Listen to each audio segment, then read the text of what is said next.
और चलिए राजधानी भोपाल से ही अगली खबर भी, जहां आईएएस संतोष वर्मा की मुश्किलें अब और भी ज्यादा बढ़ सकती है। विभिन्न संगठनों ने आईएएस वर्मा को बर्खास्त करने की मांग क्योंकि अब कर दी है। राज्य सरकार ने केंद्र को बर्खास्त करने की मांग का प्रस्ताव भी भेजा है। तो संतोष वर्मा के आचरण को लेकर प्राप्त ज्ञापनों का हवाला दिया है राज्य सरकार ने। तो राज्य सरकार ने केंद्रीय कार्मिक मंत्रालय को जानकारी भेज दी है। केंद्र को भेजी गई है संतोष वर्मा की पदोन्नति से जुड़ी हुई जानकारी।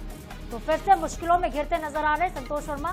पहले से ही मुश्किलों में थे वो, लेकिन अब मुश्किलें और बढ़ने वाली हैं। तो बिल्कुल ब्यूरो प्रमुख अनुराग मालवीय लगातार हमारे साथ बने हुए हैं। अनुराग जी, इनकी मुश्किलें चलिए बढ़ती ही जा रही है, लेकिन राज्य सरकार के फैसले पर अगर हम बात करें तो एक नोटिस बस जारी करके छोड़ दिया था। उसके बाद इतना लंबा वक्त लग गया इनकी बर्खास्तगी की मांग को लेकर प्रस्ताव भेजने में। क्या कुछ प्रस्ताव दिया है, क्या किस चीज का इन्होंने हवाला दिया है, और कितना विरोध आज की डेट में मध्य प्रदेश में इनका देखने को मिल रहा है?